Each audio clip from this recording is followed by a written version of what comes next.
Na-assure daw siya sa akin. So, sabihin ko na lang kay daddy. Eh, di wag mo akong panoorin.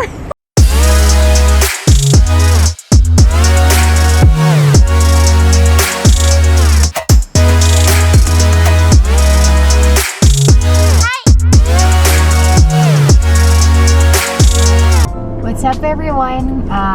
This is after 9 to 5. Again, after 9 to 5 is a podcast to inspire people who have their work to kickstart what they want to start, like for example, creative project, business, or hobbies. We will feature tips and tricks or collaboration with different startup doers on every episodes that we're doing. But for this episode number 6, we will talk about more on how you can start your business in a minimal cost. So let's start. Okay, first, we go back to the question of why are you hustling after 9 to 5? Bakit mo ba siya ginagawa after 9 to 5? Ano ba yung gusto mong mangyari? Here are some of the things I gathered and experienced why people do side work after work, or bakit nila gustong gawin, or bakit sila may gustong gawin after ng trabaho nila na may kinalaman sa pera or anything. Like, number 1 is they want to make extra cash for a specific purpose. Number 2 is they want to create a sustainable and an ongoing income that will make a difference in their life. Number 3 is, of course, they want to replace their current job. And number 4 is to create multiple sources of income.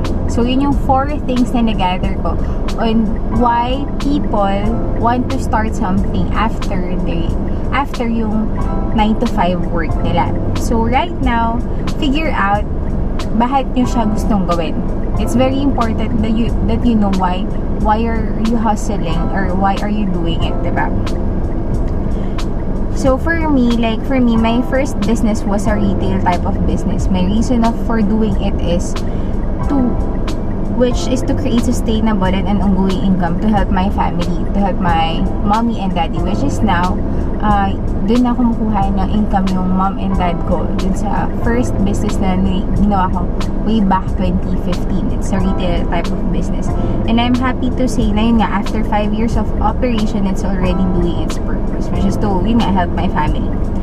I did 2 service type of business, which is yung spa, and the other one is a cafe type of business, which hindi siya ganong nag-work sa akin.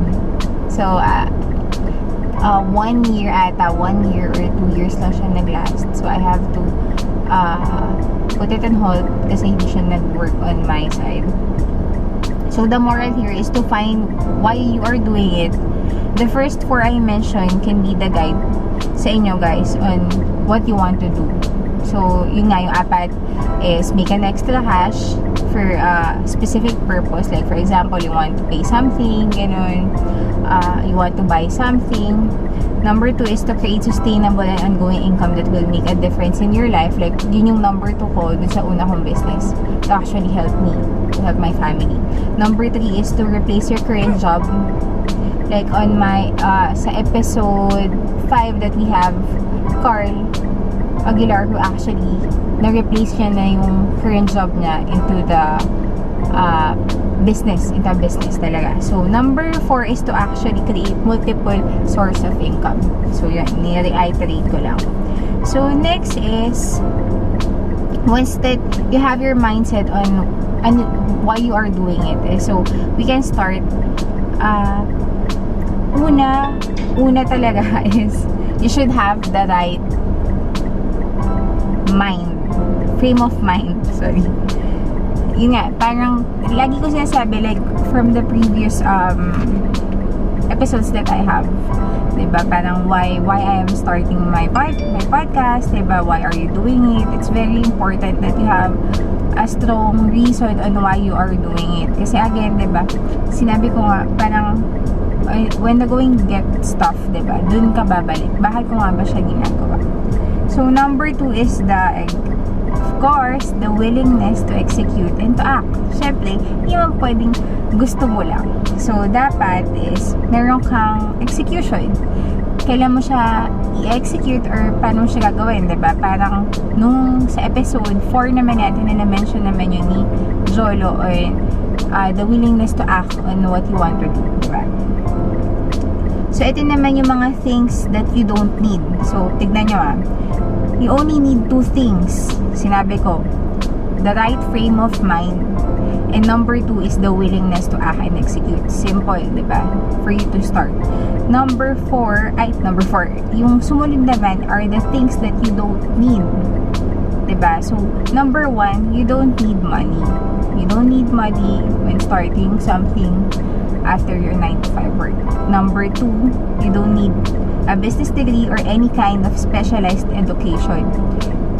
Yung iba nagsa-start with passion that they have, like for example, accessories, diba? Gumagawa sila ng mga accessories, or yung iba consulting, sabihin natin magaling ka sa magaling ka sa as an IT technicians, pwede kang i-consult ng mga tao.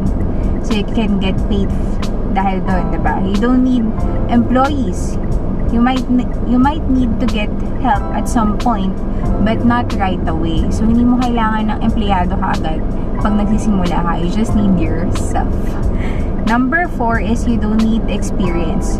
Well, of course, swerte if you have the experience. But again, babalik tayo sa the willingness to act. So, you don't need experience sa mga sinisimula mong business or sa sinisimulan mong startup. Diba? You just need the willingness of yourself to wake up and act and execute. Diba? So, yun yung 4 things na hindi mo kailangan. You don't need money, you don't need a business degree, you don't need employees, and you don't need experience. Okay, so let's start dito. Let's start on ito yung nagawa namin na parang how you can start your business in a minimal cost or no cost at all. So, ito na yung pinaka subject or yung pinaka ano ba tawag dito dati? Ito na yung pinaka gitna nung episode. So, ito yung lessons talaga. So, when you're starting, start with your asset. So, example, here are the things that you can consider as your asset. Kasi, for example, you don't know where to start. Mag-start ka sa asset mo. Example, you have a camera. So, what are the things that you can do with your camera? You have a garage. You are a consultant. You are a dancer. For example, in the camera, you can have a sideline to be a photographer, diba?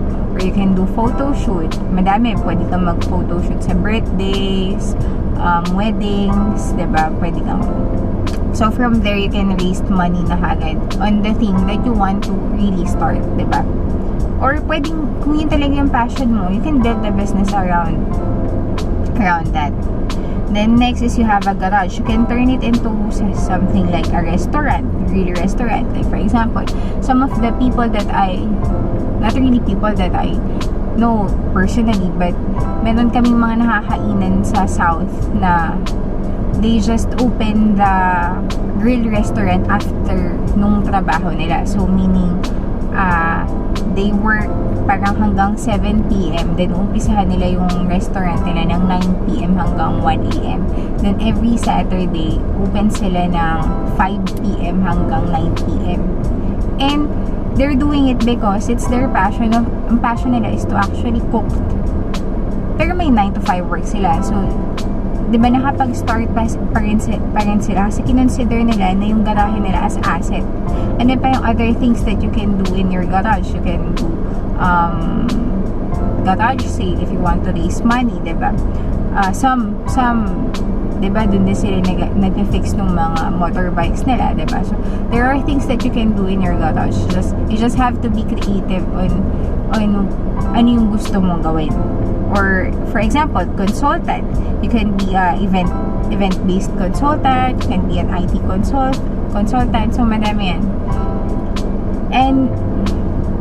And the other one, for example, you're a dancer. Pwede kang magturo, pwede kang mag-dance instructor. So, there are a lot of things that you can do. In other words, yung pinakaunang step on starting something out of nothing is start with your asset. Then utilize yourself on what you have is parang utilize mo lang kung ano yung meron ka and just be creative along the way. Then, 'di ba? Mapa-skills man to, experience or knowledge, 'di ba? I-capitalize mo kung ano yung meron ka. Then, you'll never know kung ano yung masisimulan mo. Pinaka-importante kasi is you start muna. Yun na muna. Talagang you kickstart, then after that, execute. Diba? Actually, some of the people dun talaga nahihirapan sa pag-start. Pero some of the people nakakilala ko is nung naumpisahan na nila mag-business, is tuloy-tuloy naman. Pero nung umpisa niya, struggle din siya on starting and figuring out what she really wants. Diba? So, that's it. This is episode number 6 of After 9 to 5. Thank you and please like and subscribe. Thank you!